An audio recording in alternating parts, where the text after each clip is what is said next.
meus irmãos, estamos chegando à reta final dos nossos estudos em Salmos. Este é o penúltimo, não, o antepenúltimo, temos mais um ainda para encerrar o Salmo de 150, e depois umas aplicações, então nós temos aí mais 2 quinta-feiras estudando os Salmos.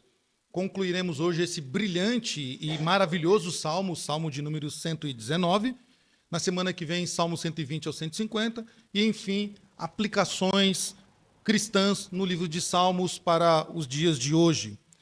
Bom, como nós dissemos, né, o livro de Salmos, aí o Salmo 119, pertence ao livro 3, ao livro 5. Deixa eu virar aqui o telão, senão também não enxergo. Ao livro 5 da divisão, né, nós já decoramos isso aí, que os Salmos ele tem, então, 5 divisões, são 5 livros que foram compilados na nossa versão em apenas um livro, mas ele é dividido em 5 livros. Então, isso aí nunca mais você vai esquecer na vida aí, tá? O Salmo 119, ele é o mais longo, sem dúvida. Você já sabe disso, porque quando você abre o Salmo 119, parece que é uma nova Bíblia, tão grande que é o Salmo. Esse Salmo é o mais longo dos Salmos e também o capítulo mais longo da Bíblia, né? O capítulo mais longo. O mais curto, vocês sabem qual que é, né? Como não é pregação, vocês podem responder, viu? O mais curto da Bíblia? Não. O capítulo mais curto. Esse é o versículo. Se esse é o capítulo mais longo, não. Alguém falou, né, Judas aqui, né? Mas não é Judas, é quase Judas. O capítulo mais curto, aquele que tem poucos versículos. Judas tem quantos versículos? E os vizinhos? E os vizinhos aí? Os vizinhos de Judas. 3 João. 3 João é o capítulo mais curto, porque só tem um capítulo e também é poucos versículos, né? Então é o mais curto. O versículo menor, então, é Jesus chorou. E aqui nós temos, então, o Salmo 119, que tem o capítulo mais, ou seja, é o capítulo mais longo da Bíblia. Quantos versículos tem esse Salmo? 175? Cravado? Quem? 76. 176 versículos. É versículo para não acabar mais, né? Imagina, isso é um hino, tá? Nós estamos falando de um hino. Imagina você cantar 176 slides. Quase, então estamos chegando lá. 176 versículos, eles cantavam isso, tá? Cantavam. Este salmo também ele tem uma curiosidade que nós vamos ver aí. Ele é um salmo, ele é um poema, uma canção em forma de poema acróstico. Eu sei que já dei acróstico, vocês já aprenderam acróstico, também já sabe o que é um acróstico, não é? Sim? Sim, isso aí, sabe o que é um acróstico. Tá? Nós vamos relembrar hoje o que é um acróstico. Ou seja, o acróstico, cada seção do salmo corresponde a uma letra diferente do alfabeto hebraico, né? O Aleph Beit, que é o alfabeto hebraico. O salmo é um hino à beleza e ao poder da palavra. Olha só, este Salmo 119, na sua versão, talvez, na sua Bíblia, aí, na sua versão, deve estar escrito a excelência da lei divina, ou a excelência dos preceitos de Deus, ou aos mandamentos do Senhor, dependendo da versão, mas a maioria, se for a versão ARA, vai estar escrito aí no cabeçalho. O cabeçalho não é inspirado, o título não é inspirado, o cabeçalho sim, o título não, e o título aí diz a excelência da lei divina. Justamente o quê? É uma canção que fala da beleza e o poder da palavra de Deus, onde celebra dentro dessa canção as muitas virtudes da lei, as alegrias de viver uma vida de acordo com ela. É um salmo de devoção e obediência, convidando o leitor a amar e seguir fielmente, ou seja, seguir à risca, como diz o salmista, os mandamentos de Deus. E este salmo ele tem muito a nos ensinar. Nós até discutimos essa semana sobre a postura de muitos crentes, né? É proibido isso, mas aqui a gente abre uma jurisprudência, abre uma brecha na lei, né, para poder dizer que eu posso fazer. A lei do Senhor, ela deve ser seguida à risca, toda, completa. Eu não posso fatiá-la ao meu gosto. Eu não posso ser aqui um juiz ou um advogado injusto que pega a lei e tenta achar brechas nela para poder fazer cumprir os seus desejos carnais, para satisfazer a sua vontade carnal. Nós temos que obedecê-la à risca, e o Salmo 119 nos ensina isso. É seguir fielmente a lei do Senhor. É obedecê-la. É olhar para os preceitos, mandamentos, estatutos do Senhor e cumpri-los à risca. Bom, o Salmo 119, ele também é um profundo devocional que celebra também, celebra e exalta as virtudes da palavra de Deus. Quando nós olhamos, estudamos as Escrituras, nós não podemos ler, eu já falei isso algumas vezes, e eu acho que falarei nos próximos sei lá quantos anos eu estiver aqui, que nós não podemos ler a Bíblia como se lê um gibi, ou como se lê um livro de Shakespeare, ou então uma bela poesia de Camões, ou então algum livro da Agatha Christie ou da Cecília Meirelles, seja lá o seu gosto, talvez seu gosto seja Stephen King, mais aterrorizante, ou algum outro escritor. Não pode ser lido dessa maneira, somente, tá? Claro, quando você lê um desses livros ou outros livros mais, você lê e você então visualiza o que o autor do livro desejou que você visualizasse. Você já percebeu que você lê qualquer livro secular, a tua mente trabalha junto com os teus olhos? Você lê, por exemplo, Helena, de Machado de Assis. É um livro brilhante, eu recomendo. Quando você lê, está lendo Helena, que é um romance, você então está visualizando a Helena, você está visualizando aquele rapaz que ela é apaixonada, a família dela, o bosque que ela está, a casa central no terreiro, lá da fazenda onde eles moram, o trajeto que a Helena faz rumo à casa do seu apaixonado, o sol da qual ela descreve, você consegue então imaginar todo o sol. Você consegue descrever isso porque a intenção de Machado de Assis era que você, ao lesse o livro, visualizasse com os seus olhos, você também usasse a sua mente para materializar aquilo que ele deixou em letras. Se nós fazemos isso com os livros brilhantes, de poesias, de ação, ficção ou qualquer outra coisa que seja, por que não com a Bíblia? Por que com a Bíblia é diferente? Nós lemos com os olhos e fica ali. Já perceberam que é assim que nós fazemos? E aqui eu sei que eu posso dizer assim, quem nunca fez isso que atira a primeira pedra, né? Claro, todos nós fizemos isso. E talvez nós estejamos fazendo. E talvez seja esse o motivo do nosso esfriamento. Talvez seja esse o motivo de que nós não engatamos a terceira e vamos aí com o carro a mais velocidade na fé.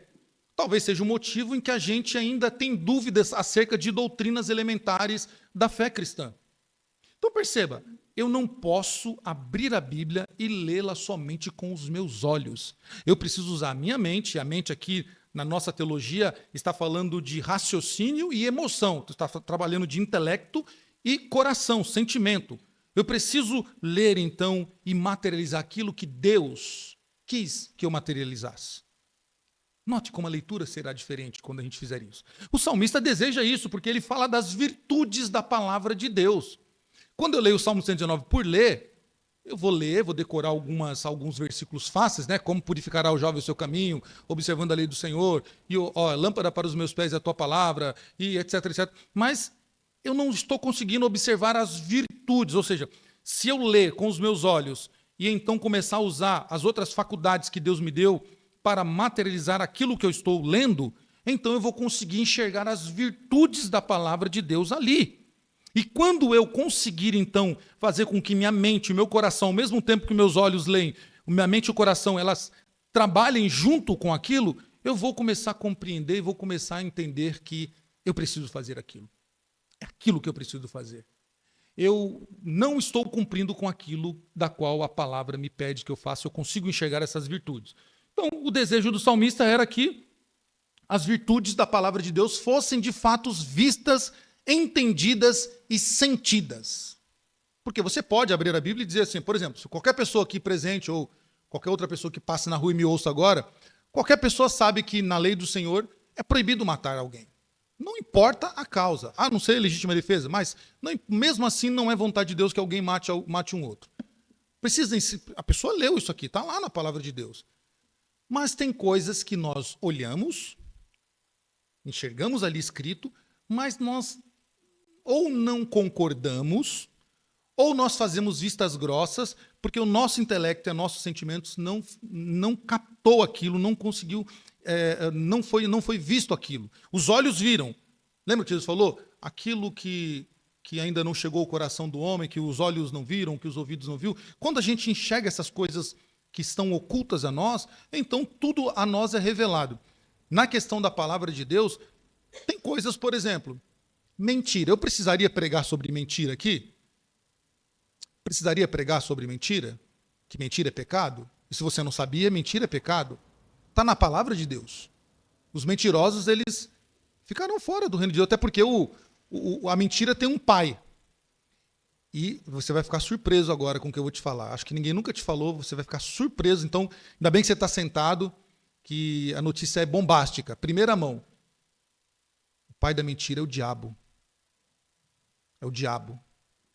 E todos aqueles que usam uma mentira como sua ferramenta está fazendo aquilo da qual o pai da mentira pratica.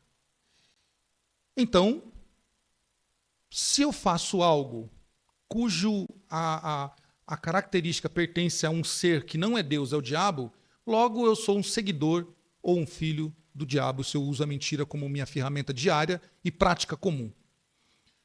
Se eu tenho essa noção, se eu li isso, por que eu minto? Por que nós mentimos?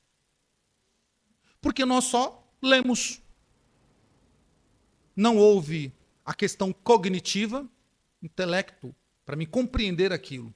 E não houve o sentimento trabalhando junto para eu entender. Eu não posso mentir não posso pecar contra o meu Deus. Eu não posso fazer isso contra aquele que me salvou. Eu não posso violar o mandamento do Senhor, eu não posso violar a sua palavra, os seus preceitos, estatutos e a sua lei. Estão conseguindo entender, irmãos, como é diferente a leitura quando ela é feita nessas três esferas? Visão, razão e sentimento. O salmista, então, deseja isso. E neste salmo, ele gasta aqui ele gasta no uso de imagens, metáforas, para descrever a lei, né, como ela é bela, como ela é poderosa, e a sua ênfase na meditação e na obediência. E lembra o leitor da importância de uma vida vivida de acordo com os mandamentos de Deus. Então, o autor aqui ele vai usar figuras como, por exemplo, lâmpada, luz para caminho. Ele vai usar algumas imagens, algumas figuras, metáforas, para descrever como a lei é bela. E, além de bela, como é poderosa. E aquele que medita na lei do Senhor e a obedece, ele então tem uma vida que vai ser vivida de acordo com os mandamentos de Deus. Ou seja, ele vai fazer a vontade de Deus, vai cumprir aquilo da qual a palavra de Deus diz. O que é o amor? O amor é que se obedeça a Deus. Esse é amor. Não é aquela coisa hollywoodiana de Romeu e Julieta, eu amo você, faz coraçãozinho, caixinha de bombom, não. Isso é paixão, isso é sentimento mais humano. O amor que as Escrituras descrevem é que nós guardemos a sua palavra. Esse é o amor, obediência a Deus. É isso que Deus exigiu do homem desde Adão. Então, o Salmo 119, ele se sobressai em toda a coleção de salmos por algumas razões notáveis, que são fáceis de você enxergar. Por que esse salmo se destaca? Não só pelo tamanho. Claro, pelo tamanho é visível, né? Mas existem pelo menos dois itens que nós podemos visualizar no Salmo 119, em que dá esse destaque a ele como um salmo a ser notado. Primeiro, é um poema acróstico baseado em todas as letras do alfabeto hebraico, tá? Do Aleph até o Shin, né? Até a última letra do alfabeto lá. Tá? E assim é dividido em 22 estrofes. Então, o alfabeto hebraico ele tem 22 estrofes, do Aleph até o Tal, né? Eu falei Shin até o Tal. Então, cada letra vai ser com uma estrofe. Tá? Em algumas Bíblias vai estar bem descrito ali. Cada bloco de versículos vai estar lá. O Aleph, depois o Beit, depois vai indo, o Dalet, o Re, o Vav, vai indo. Tá? Todos os versículos e cada estrofe começam com a mesma letra do alfabeto. Isso é outra coisa que você vai ver interessante. Se você pegar, daqui a pouco eu vou mostrar para vocês no hebraico vai estar lá o Aleph e todas as estrofes vão começar com Aleph. No bloco 2, começa com Beit, e cada estrofe vai começar com a letra Beit, até o final, Tal.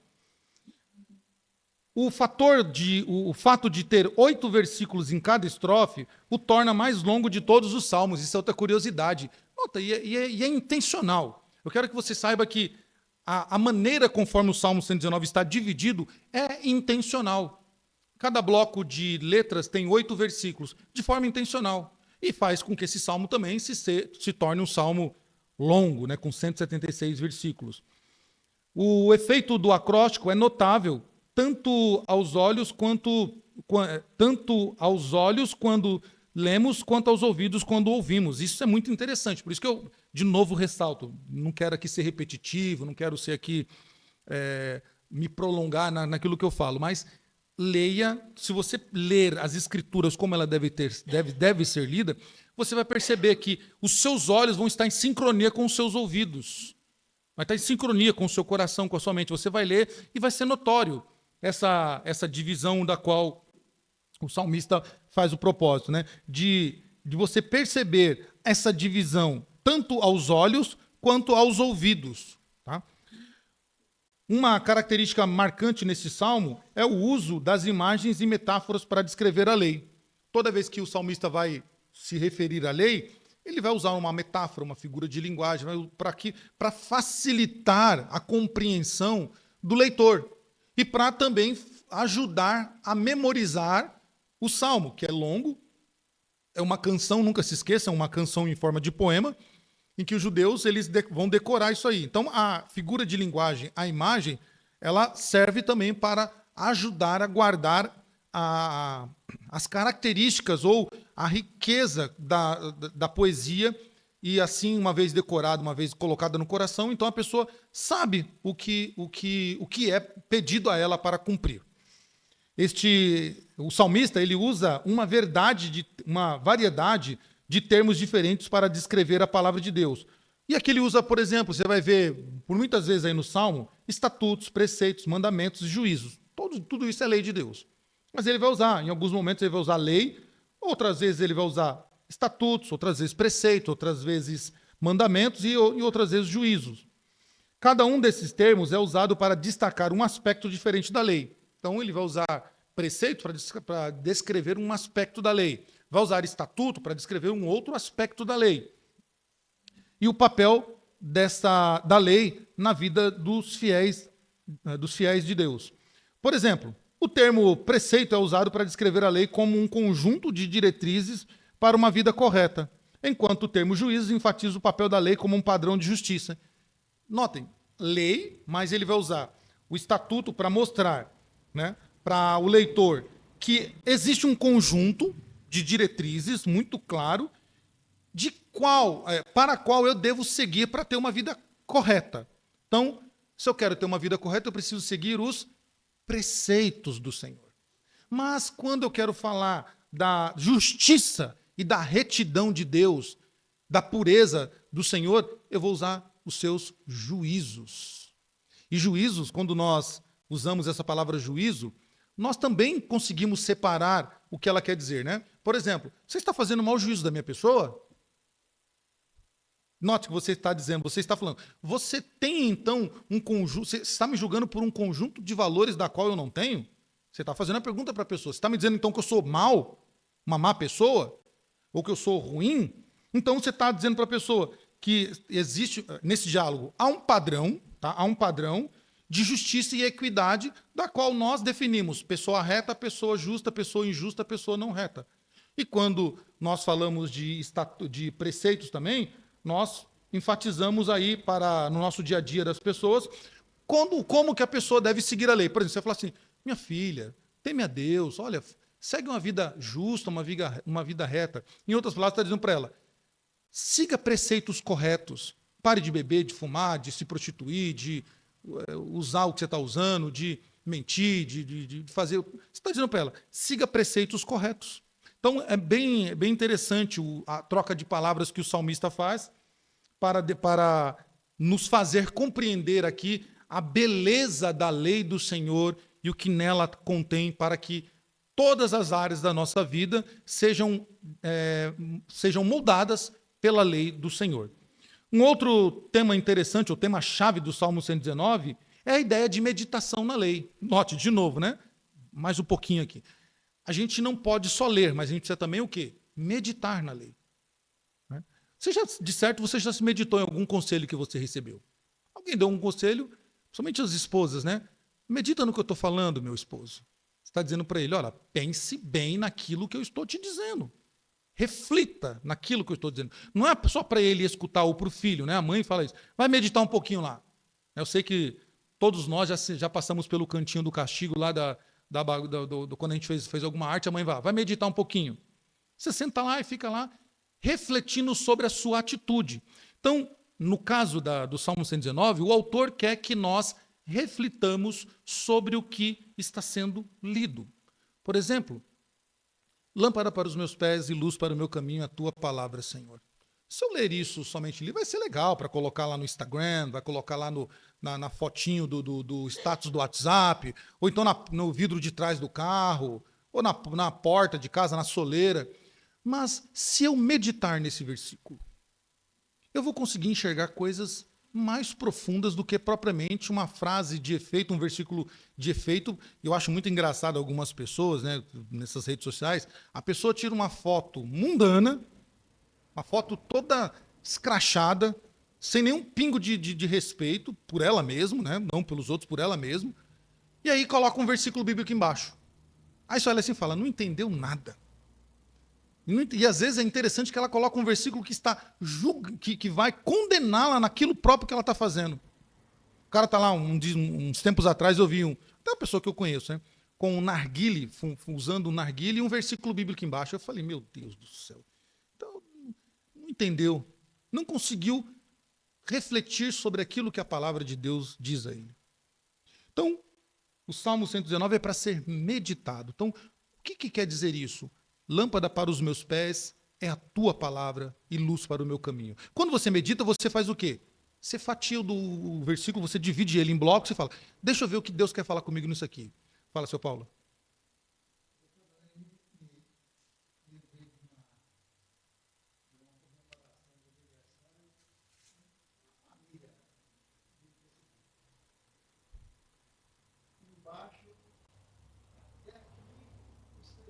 Nos ajudou.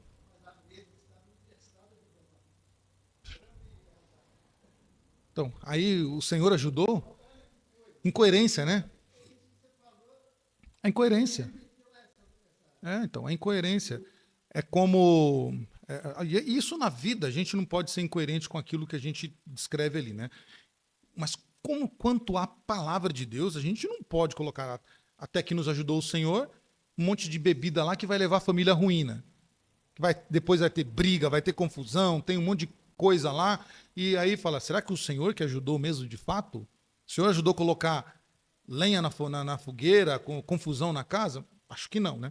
Então, quando nós meditamos, então você vai meditar, dizer assim, bom, até que o Senhor me ajudou. Como? Você vai perguntar, olha só que interessante, você vai meditar nesse versículo, né? Segundo Samuel 7, 12. Vai lá, Ebenezer, até que nos ajudou o Senhor. Ajudou como?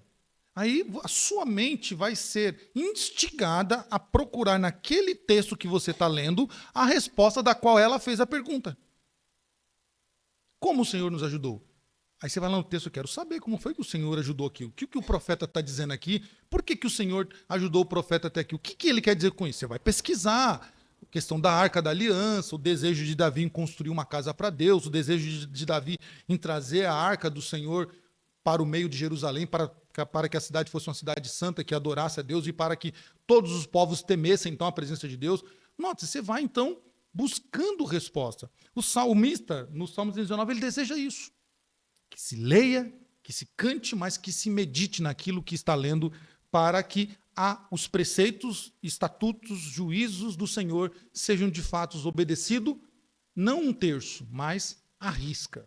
E no versículo 97, por exemplo, nós podemos ver o salmista declarando isso que é tão bonito, né, mas que eu preciso também meditar. Ó, quanto amo tua lei, é a minha meditação o dia inteiro. Olha que interessante. Isso pode ser o tema da meditação, e esse tema da meditação está intimamente ligado à ideia da obediência, pois o salmista reconhece que a lei do Senhor não deve ser apenas compreendida intelectualmente, mas também abraçada e vivida na vida diária. Por isso que ele está dizendo, como eu amo a tua lei. Não é só questão de enxergar e entender, mas é questão também do sentimento, amar, ou seja, obediência. Então, Senhor, ele podia tirar o amor e colocar assim, como eu obedeço a tua lei, Senhor. Ela é o meu raciocínio o dia inteiro, é o meu raciocínio e a minha prática durante todo o dia.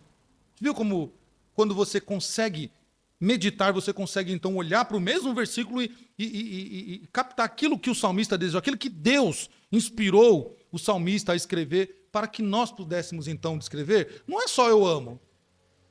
Como eu obedeço a tua lei, Senhor. Ela é o meu raciocínio o dia inteiro, porque eu fico pensando nela. Eu fico então meditando nela. E ela é a minha prática todo o dia. Se a gente não fosse tão presteiro, a gente dava um glória, né? Mas segura, tá? Porque é bonita a palavra do Senhor, é muito linda quando nós olhamos e enxergamos ela dessa maneira. Não só tratamos a palavra como um livro que daqui a pouco vai chegar em casa, jogar em cima da mesa, no sofá, na estante, e só vai lembrar dele no domingo. Não é isso. Eu preciso ter essa disposição do salmista. É meditação o dia inteiro, ligada com a ideia da obediência. O salmista, então, ele reconhece que deve compreender a lei do Senhor, e não só compreender, mas obedecê-la. Irmãos, e tem situações na palavra de Deus que você vai ler, que você vai compreender, mas você não vai querer obedecer. E as Escrituras, o lindo, belo das Escrituras, é justamente que ela coloca exemplos disso para que a gente possa ver, ler e não cair no erro que caíram. Por exemplo, já que está em moda, né? Davi, ele sabia do erro que ele ia cometer. Ele sabia que a lei condenava o adultério. Ele entendia que o adultério levaria ao apedrejamento, mas Davi não quis obedecer. Davi desobedeceu a Deus. E outros homens, como Sansão também entendia, compreendia, mas não quis obedecer. E tantos outros que a Bíblia fala. Então, tem situações que a gente não vai querer compreender, que a gente vai compreender, vai ler e compreender, e aí quando chega na hora de obedecer, irmão, não tem conversa. Eu tenho que obedecer mesmo eu não concordando, mesmo eu não gostando, porque aquilo que Paulo fala, a carne milita, ou seja, trava um duelo feroz contra o espírito. Durante todos os dias, e possivelmente hoje, todos nós aqui, tivemos esse duelo entre a carne e o espírito. A nossa carne desejou pecar contra o Senhor durante esse dia. E possivelmente até mesmo pecamos. Porque há esse duelo entre a carne e o espírito. Então a nossa vontade não é obedecer à palavra de Deus, mas tem situação que a gente não tem, que a gente tem que falar, eu vou obedecer, mesmo eu não entendendo, mesmo eu não concordando, mesmo eu achando que não tem problema, eu vou obedecer à palavra do Senhor. E ponto final. Isso acontece quando nós temos a oportunidade, por exemplo, de levar vantagem em alguma situação. A gente fala assim, mas ninguém vai ver, ninguém vai ficar sabendo, eu vou aqui fazer um negocinho aqui, ninguém vai saber. Mas Deus sabe. E esse seu ato é um ato de desobediência à palavra de Deus. Então, não concordando ou deixando de concordar, o nosso papel é obedecer. Por isso que o salmista ele convida, ele instiga o seu leitor a obedecer a palavra do Senhor. E aqui, para a gente entender o que é o acróstico, eu já passei, mas só para você lembrar, tá? O acróstico, né? Há ainda essa literatura, na literatura hebraica, é muito usada, não só no Salmo. Você vai encontrar isso, por exemplo, em Eclesiastes, em Jeremias, você vai encontrar também essa questão do acróstico. Porque é um estilo na poesia hebraica que eles gostam de usar, né? Esse arranjo alfabético, chamado de acróstico. Nesse arranjo, cada verso é iniciado com uma letra do alfabeto hebraico, mas também pode ser a letra do meio ou a letra final, tá? Dependendo aí do organizador poético, ele pode usar tanto a primeira letra, quanto a letra do meio, quanto a letra final para dar um padrão ao seu poema. Por exemplo, nós temos ali a palavra Deus e alma.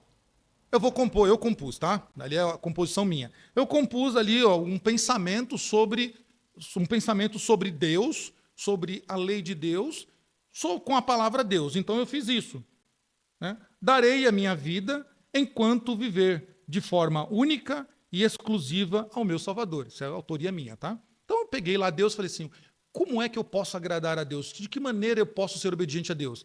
Então eu fui lá e preenchi. Darei minha vida. Esse é um acróstico. Você forma um pensamento, ou uma canção, ou um salmo, ou uma poesia, ou escreve algo de forma poética, dessa maneira. Com alma, eu pensei e fiz isso, né? Ainda que o mal me sobrevenha, eu levarei ao meu Senhor as minhas petições, e assim encontrarei paz em minha alma cansada. Isso é um acróstico. Eu peguei as duas palavras e descrevi um pensamento meu acerca do que eu estava sentindo sobre Deus, né? Do que eu penso e sinto sobre Deus e alma.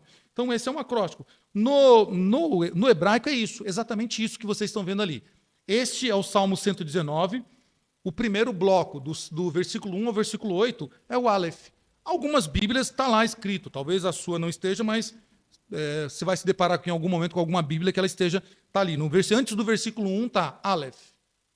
Aí vai, 8 versículos, Veit. Está dessa maneira. Vocês estão percebendo que cada linha começa com a mesma letra do cabeçalho? O cabeçalho lá em cima está Aleph. Ao contrário, né? De trás, da minha esquerda para a direita se lê o hebraico, tá? Então você lê da porta daqui para cá. Então lá você vai ver lá o Salmo 119. Tá vendo que o versículo 1, 2, 3, 4, 5, 7 até 8, ele começa com a mesma letra? Aleph. Por isso é um salmo acróstico, ele começa sempre com a mesma letra. Olha o salmo, do mesmo Salmos, do 9 ao 16. Ele vai começar com a letra Beit, né? Beit. Tá? Note, todas começam com a mesma letra. Assim vai ser todos os blocos até o último versículo. Isso é uma forma dos judeus decorarem, por quê? O salmo é grande, a canção é grande. Então eles falavam, eu vou decorar o Aleph. Quando eles falavam, vou decorar o Aleph, eles estavam se referindo aos primeiros 8 versículos, ou estrofes da canção. O Beit, o segundo bloco, o Dalet, o Re, o Vav, o Zain, o Ret, o Tet, o Yod, e vai indo até o final. Tá? Isso facilita para nós, a gente fala assim, mas eu vou decorar o hebraico? Não decoro o português, não precisa decorar o hebraico, é o português, você tem que decorar. Então você vai separar por blocos, falar, vou decorar o A. Então, está se referindo à primeira série de versículos. Nós percebemos, então, que, ainda que este gênero literário não está restrito somente ao livro dos Salmos, como eu disse, né, você vai ter lá, por exemplo, Isaías, capítulo 2, capítulo 38, Jeremias 14, Lamentações 3, Abacuque 3, Oséias. Então, outros livros da Bíblia, você vai ter também pequenos acrósticos. O Lamentações 3 já é um pouquinho grande, um pouquinho maior, menor do que o Salmo 119, mas é mais extenso do que os demais. Mas você vai encontrar nos livros dos profetas maiores e menores, e também no saltério, este estilo literário chamado acróstico, para facilitar o entendimento. Os salmos eles eram cantados, né, lembre-se, nós já falamos isso, de forma individual, e você vê, por exemplo, Davi cantando ou recitando o salmo de forma individual, porque está batido a minha alma, porque te consomes dentro de si, espere em Deus, seu Salvador. Então, Davi está falando de forma individual. Mas há salmos coletivos, por exemplo, como o Salmo 133. Ó, quão bom e quão suave é que os irmãos vivem a união. E aí vai falando que a união ela tem benefícios como óleo que desce sobre a barba de Arão e traz a bênção. Então, salmos cantados com todo Israel. Você tem salmos como o 73, por exemplo, de Asaf, que é Asaf que está recitando aquilo. Então, isso é muito importante para a gente poder entender a belezura. E era mais ou menos assim a coletividade de louvor na comunidade judaica no tempo dos reis. Principalmente quando a arca foi trazida para Israel. Os levitas se reuniam, tá, juntamente com os cantores. Então você tinha os levitas, que eram aqueles que organizavam toda a logística do templo, do local de culto, né? O templo vai vir depois, mas onde está a arca. Então eles separavam tudinho, eles tinham o seu uniforme, que era as vestes brancas, com toda a estola sacerdotal, e tudo aquilo que está descrito lá em Êxodo, que Deus deu a Moisés, foi Deus que deu o modelo de como eles iriam se vestir. Os cantores, preparados também pelos levitas, eles tinham a função de cantar, não só para a comunidade, mas cantar também nas guerras. O que eles cantavam? Bíblia. Eles não cantavam louvores que eles inventavam, era Bíblia que eles cantavam, ou seja, aquilo que eles tinham em mão. O que eles tinham em mão? A lei, a Torá. Tá? Gênesis, Êxodo, Números, Deuteronômio, Gênesis, Êxodo, Levíticos, Números e Deuteronômio. Era o que eles cantavam. Eles cantavam a palavra de Deus. Mais ou menos assim. Este Salmo 119, ele é o terceiro salmo dentro do livro dos Salmos que falam da lei. Tá? Eu sei que você está lendo ali, mas eu vou tirar para você não colar. Quais os outros dois salmos que nós já estudamos que falam sobre a lei do Senhor? Lição de casa agora, hein? Olha lá, chamada oral. Quais os outros dois salmos que nós já estudamos que falam sobre a lei do Senhor? Tá fácil, hein? Tá muito fácil. Não.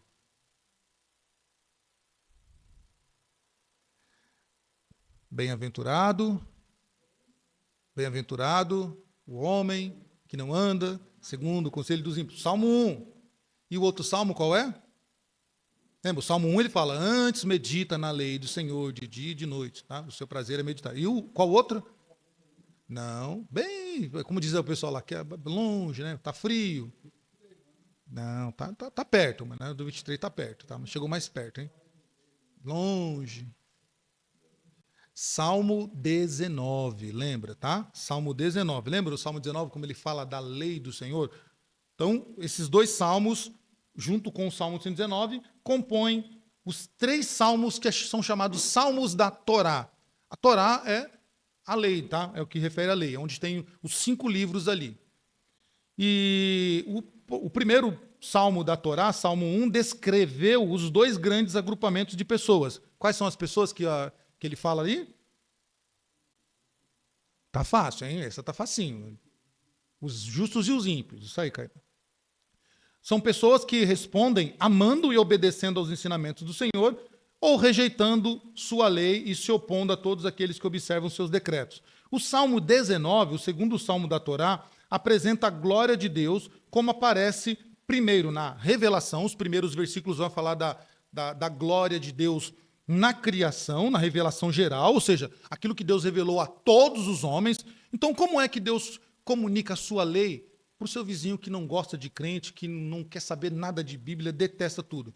Deus revela a sua palavra para ele todos os dias, com o sol, com a chuva, com a lua, com as estrelas, com a criação. Então, o Salmo 19 diz isso. E apresenta a glória de Deus, como na revelação geral, encontrada na criação, do versículo 1 ao 6. E do versículo 7 até o 14, vai falar então da revelação redentora especial na sua palavra. Então, essa segunda parte, Deus vai falar da palavra, da sua lei, de forma especial e redentiva. Tá? Então, nunca mais esqueça, hein? Salmo 1, Salmo 19 e Salmo 119. Tá aqui, beleza. Salmo 1 mais 100, você pega o 1, traz o 1 e encosta no 19, o que dá? 119. Olha, a matemática nos ajuda também a aprender a palavra de Deus, né? Se você esquecer o terceiro salmo, só pega o 1, encosta no 19 e virou 119. Você fala, eu sabia que era isso. Entendeu? Matemática também nos ajuda. Esse segundo salmo da Torá designa a revelação redentora do Senhor, o Deus da aliança, como a lei, os seus estatutos, preceitos, comandos, temor e ordenanças. Por essa variedade de terminologias, o Salmo 19 antecipa uma exposição mais completa do papel da lei do Senhor, ou da Torá, na vida do povo de Deus, como desenvolvido de forma mais didática no Salmo 119. 100 salmos depois. Então, note, né? 100 salmos depois, aparece, né, a lei do Senhor de novo sendo trazida à tona, sendo trazida à memória do povo, ao coração do povo. E apesar de vários salmos se referirem à lei do Senhor, apenas o Salmo 19 e 119 empregam todos esses 6 termos. Somente esses 2 salmos. Isso é algo curioso, né? É algo para a gente anotar depois. Somente esses 2 salmos falam da lei nesses aspectos, como estatutos, preceitos, comandos, temor e ordenanças. São os únicos 2 salmos. Isso para demonstrar, então, as características ou a beleza da lei atuando em várias áreas da nossa vida.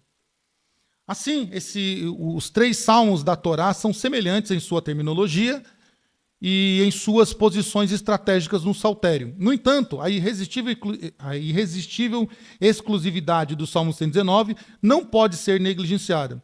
Ele contém, então, 176 versículos, dividido em 22 estrofes de 8, cada um em acróstico alfabético. Essa obra-prima de perfeição poética não pode ser comparada em magnitude com nada mais no livro de Salmos. Quando nós olhamos para o saltério, os Salmos, o Salmo 119, ele é destacado pela sua forma de escrita, pelo seu tamanho, pelo seu conteúdo, pela beleza de como ele aborda a lei do Senhor. Por tudo isso, ele é destacado. Eu sei que a gente gosta de outros salmos, por exemplo, 23, 91, 46, 37, Salmo 1, mas o Salmo 119, ele aborda de uma maneira gloriosa a lei do Senhor e como nós podemos, então, refletir, meditar sobre a aplicação da lei no nosso dia a dia. Com apenas 3 estrofes, com apenas 3 exceções, todos e cada um dos 176 versos saudam as incomparáveis glórias da Torá do Senhor, ou da lei do Senhor, sua lei, seus estatutos, mandamentos, ordenanças e testemunhos da sua palavra. Tá? Bom, quando ele foi composto? Qual o exato momento que esse salmo foi composto? O tempo de escrita ou composição do salmo, a julgar pela sua configuração no livro 5 do Saltério, ele nos aponta ou nos leva a compreender que ele foi escrito na época do exílio. Lembra? O povo de Israel, depois de Roboão, as tribos se dividem. Então, nós temos 2 Israel, né? Israel do norte, composta por 10 tribos, tendo Samaria como capital, e Israel do norte, sendo Belém, né? O Judá, a tribo majoritária, Judá e Benjamim, da onde ficam, por um certo momento, os reis que temem a Deus, enquanto o reino norte ele cai na idolatria, cai na prostituição cultural e é o primeiro a ser levado cativo pela Síria, e depois o reino do sul, o reino de Judá e Benjamim, é levado pela Babilônia por Nabucodonosor. Então, esses 2 tempos que eles são levados cativos por essas nações, chamamos isso de tempo do exílio, o tempo em que esses 2 povos levaram cativos o povo de Israel do norte e do sul, deixaram governadores representando essas duas nações, a Síria e a Babilônia. Né? Então, lembra, o livro 3, ele fala que a coroa de Davi ficou empoeirada no chão, ou seja, não há mais rei em Israel. E então o povo clama, tornaremos a ver de novo Israel e o nosso rei. Esse era o desejo. E nesse tempo do exílio, então, julga-se que foi escrito o livro dos Salmos, o Salmo 119, desculpa. Era um momento em que não tinha nenhum templo, não tinha sacrifício, não tinha sacerdócio, ou seja, a função sacerdotal não funcionava. Então, o que as pessoas piedosas, e deslocadas deviam fazer? Como elas iam fazer? Não tem templo porque elas estão cativas. Não tem local de adoração. Não tem o ministério dos sacerdotes.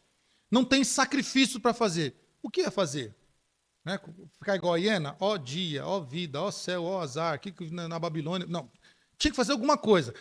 Entende-se, então, que essas pessoas piedosas, que estavam deslocadas em terras estrangeiras, elas deviam continuar o culto a Deus. E de que forma elas faziam isso?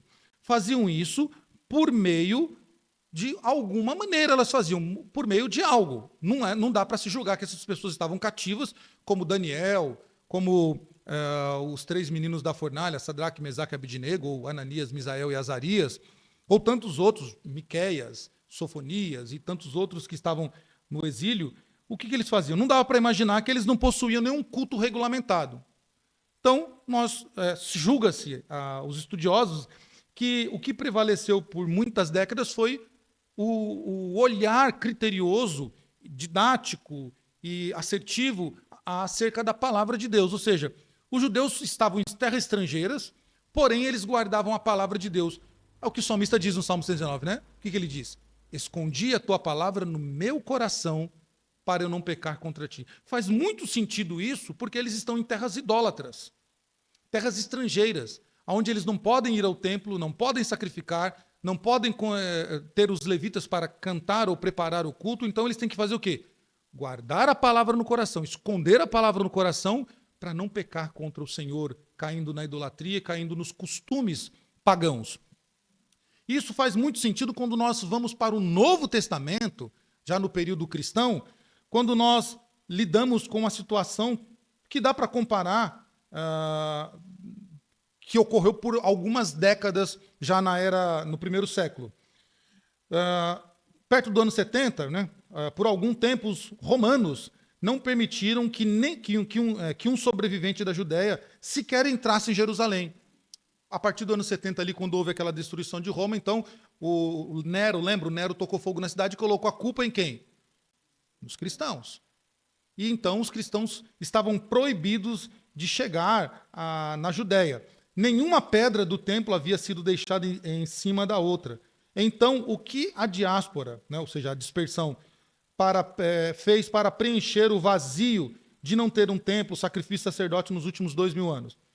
Isso se entende, então, que eles foram saciados, alimentados pela palavra de Deus, porque não demorou muito para que os judeus dispersos, aqueles que estavam fora do seu território, encontrassem o caminho, de acordo com a tradição rabínica. E aqui a tradição rabínica ela nos ajuda muito a compreender algumas coisas que não foram escritas no período do Novo Testamento.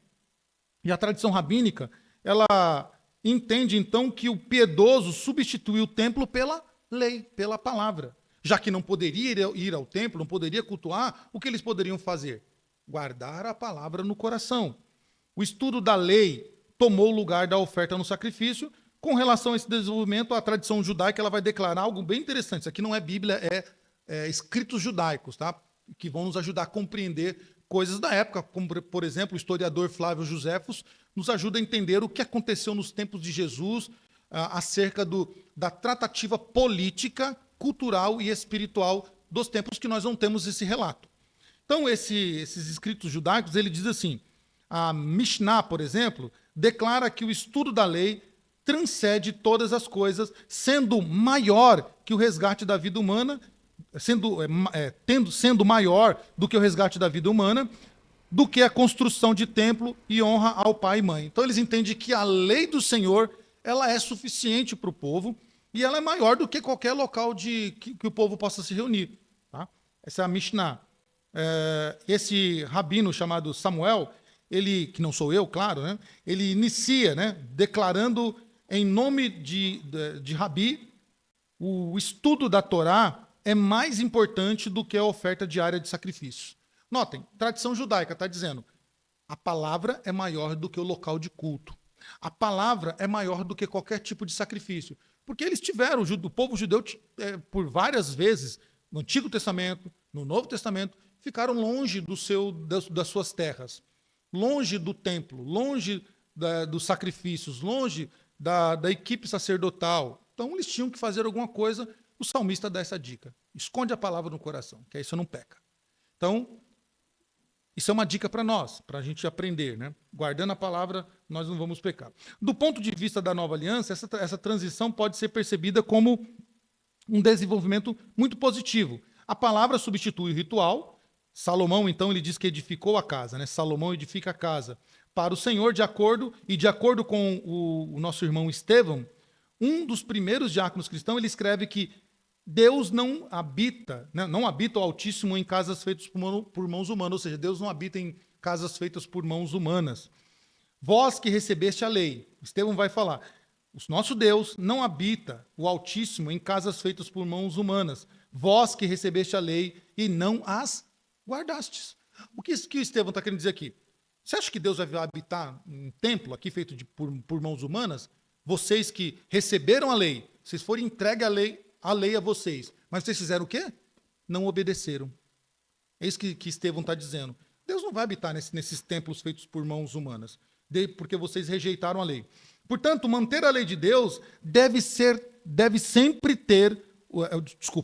Portanto, manter a lei de Deus deve ser algo que nós devemos ter esta prática diária, de principal local na nossa vida. Antes de qualquer coisa, a lei de Deus, a palavra de Deus, deve ter a primazia sobre nós. É isso que os judeus do Novo Testamento, durante a diáspora, fizeram, e também lá o povo no exílio fez. E eles dão aqui, então, ênfase na lei do Senhor como bússola para o povo. A marca registrada do Salmo 119 é que, por meio do ministério do Espírito, a lei é descrita no coração do remanescente, né? Isso pode ser conferido também com a carta de Paulo aos Coríntios. É confirmada em Ezequiel 36, quando Deus fala da mudança de coração. E isso é uma virtude do sangue da nova aliança. Jeremias vai falar desse pacto agora, dessa aliança nova que Deus faz no coração do homem. A lei é mencionada em quase todos os versículos deste salmo, usando outros nomes além de lei, como nós já descrevemos aqui, aspectos. Esses sinônimos são usados para o termo lei. Os judeus falam de 8 sinônimos, a quais nós já falamos, que mostra a riqueza da lei e da palavra de Deus num todo. Isso permite que o salmista discorra sobre a versatilidade da palavra de Deus e nos ajuda a ver, apreciar mais a natureza multicolorida da palavra de Deus. Então, esses sinônimos que são usados no Salmo 119 para descrever a lei, é para nos mostrar realmente essa versatilidade. Como a lei do Senhor, a palavra de Deus, ela nesses sinônimos alcança todas as áreas da nossa vida. Então, esse uso dos sinônimos, tanto no Salmo 19 como no 119, é para mostrar que a palavra de Deus ela é suficiente não para um pedaço da nossa vida. Aqui está a riqueza de nós meditarmos, mas é para o todo da nossa vida. O todo. E é isso que intenciona o salmista. Aqui, já encerrando, as 8 palavras usadas pelos salmistas, elas têm um significado bem interessante. Eu vou passar rápido, depois você vai ter a disponibilidade desse material para meditar e estudar mais. Mas, por exemplo, ela usa a lei 25 vezes. E lei fala do quê? Ensinamento, instrução. Isso tem a ver com aprender aquilo que é a vontade de Deus. E isso que diz Provérbios 28:7. Aquele que guarda a lei, ou seja, o ensino, é filho do que discerne. E a lei ela pode significar aqui para o leitor do Antigo Testamento, todo o Antigo Testamento. No caso dos salmistas, se refere aos 5 livros primeiros, né? O Gênesis até Deuteronômio, mas para aquele que já está lá no Novo Testamento, pode significar toda a lei, os 3 blocos de lei. Lei, profetas e escritos. Tá? É o chamado Ketuvim lá. Ou os resquícios da antiga aliança necessária para receber a vida. É o que nós estamos tratando de Gálatas, né? O ser que eles estão querendo ali. Um conjunto de leis que deve ser observado e deve ser praticado. Nós vemos aí, então, a palavra, o salmista usa a palavra, que é davar, né? Ele usa 24 vezes. Isso aqui tem a ver com exposição ordenada em um discurso, é uma forma ou meio por qual Deus comunica a sua vontade, ou seja, a sua palavra. Tá? Então, a lei, do mesmo jeito.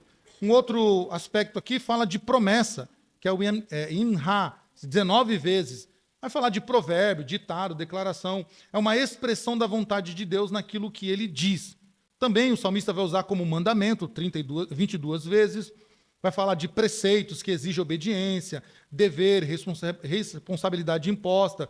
Vai dar uma ênfase, vai enfatizar, melhor dizendo, o direito de Deus de determinar a base do nosso relacionamento com Ele. É mandamento de Deus e quem estabelece o mandamento é Deus. O salmista vai usar estatuto, que vai falar de instituição, ou seja, é uma gravação, um cinzelamento, é o testemunho permanente da vontade de Deus. Ou seja, quando nós colocamos estatuto, é aquilo que está declarado. E pronto. Né? Essa é a intencional do salmista. Vai falar de preceitos, nós já falamos, os preceitos são regulamentos meticulosos que fazem com que nós examinamos as nossas vidas e a definamos conforme os preceitos, estatutos e palavra do Senhor. E ele vai usar julgamento, também 22 vezes. Julgamento vai apontar para uma questão mais jurídica, que a Bíblia ela trata muito disso, nessa questão da relação o homem com o seu Criador. e vai falar de tribunal, de administração de justiça, vai falar da vontade de Deus como o juiz que julga as questões legais. Vai falar do testemunho, pelo menos 23 vezes, vai falar dessa relação, né, ou atesta a relação de Deus e a responsabilidade a ela ligada. A palavra é derivada de repetir, testemunhar, ou dizer algo enfaticamente. Por exemplo, você vai querer falar uma coisa, você fala, olha, eu não falei aquilo. Não, eu falei sim, eu tenho testemunha de que eu falei.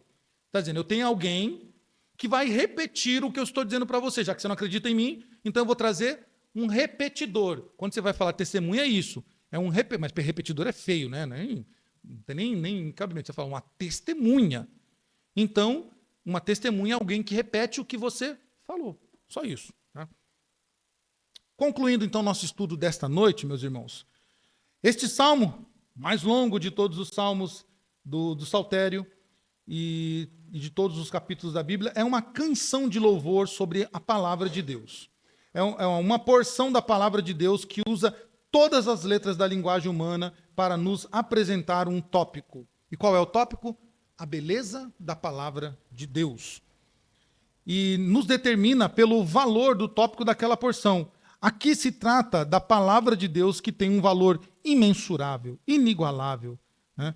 Ao utilizar todas as letras do alfabeto, ele nos apresenta a forma completa, ou seja, a palavra de Deus é suficiente para toda a nossa vida. Esse salmo, ele é sobre a palavra de Deus, como o único meio de conhecer melhor o Senhor. Então, aquele ditado que a pessoa diz, não, como se conhece a Deus? Eu posso conhecer a Deus amando as pessoas. Eu posso conhecer a Deus sendo uma boa pessoa, fazendo caridades, entregando blusa no frio, dando uma sopa quente, um prato de comida.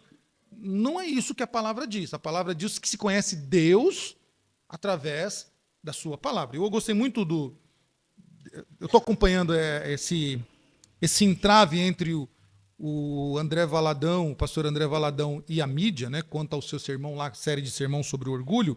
E é interessante como o ímpio, a pessoa que não teme a Deus, ou o descrente, como quiser, ímpio ou descrente, como eles querem pautar o conhecimento de Deus a nós. As pessoas vêm dizer assim, não, você que é cristão, você que tem a Bíblia, como a Xuxa faz, né? Você não conhece a Deus. Eu vou te mostrar, um pecador, adúltero, mentiroso, né? Desonesto, ladrão, eu vou ensinar vocês como conhecer a Deus. Aí você para assim e fala assim, como diria Silvio Brito, né? Tá todo mundo louco, seu Paulo. Né? Não é possível um negócio esse. Que isso? Pare o mundo, né? Que eu quero descer, como diria Raul Seixas, né? Pare o mundo que eu quero descer. Que história é essa?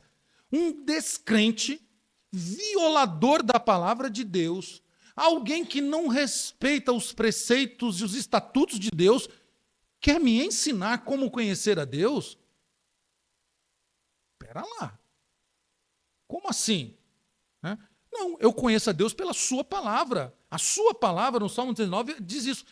Se conhece a Deus ao observar a sua palavra. Não é alguém que do amor, no que vai me ensinar, eu vou te ensinar Deus. Deus é amor, você precisa amar. Você quer conhecer a Deus? Ame o próximo. Você quer conhecer a Deus? Faça o bem. Isso é uma teologia franciscana que já ultrapassada. Se conhece a Deus pela sua palavra. O salmista, então, ele valoriza isso, valoriza a palavra de Deus, porque a palavra de Deus vem de quem? Do próprio Deus. Tá? O Salmo 119, então, ele vai apresentar o Deus da aliança, o Deus que se aliançou com o seu povo, fala sobre os seus preceitos, suas ordenanças, seus estatutos e assim por diante. O salmista não está glorificando o livro, a canção, ele está glorificando aquele cuja canção está falando, que é o Senhor. Está glorificando a Deus, que se revela, se revelou e continua se revelando ao seu povo. O enriquecimento do conhecimento mais amplo da palavra, das palavras empregadas nesse salmo, é uma forma de concretizar as ideias que cercam estes termos, o que enriquece a compreensão dos sentidos ao lermos esse livro, ou este salmo, mas que também embelezam e capacitam o expositor e o leitor dos salmos no desafio de parametrizar, ou seja, comparar sua própria vida pelo caráter e comunicação de Deus. O livro, ele então nos convoca ou nos convida a dizer assim, compara a sua vida, como você tem vivido e compara com a lei de Deus, para ver se realmente há uma sincronia, há um encaixe. É isso que o Salmo 119 nos convida. Este salmo, ele é um hino de exaltação à palavra de Deus. Ele nos encoraja a valorizar e obedecer os mandamentos divinos, reconhecendo a importância da nossa jornada espiritual. Então, diante disso, o que nós temos que fazer? Meditar na palavra de Deus e permitir que ela nos guie, ou guie os nossos passos, que ela nos traga sabedoria, consolo e esperança em todas as circunstâncias da nossa vida.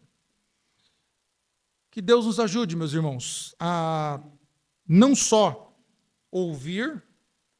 Tiago, ele chega a aconselhar, né? Tiago, né? Chega a aconselhar dizendo assim que nós não podemos ser apenas ouvintes.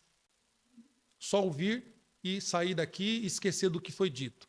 Mas que nós saiamos daqui, voltemos à nossa casa, refletindo. E chegamos lá, pegamos, não vamos jogar a nossa Bíblia na mesa, no sofá ou na estante e deixar lá até o próximo culto, que é domingo.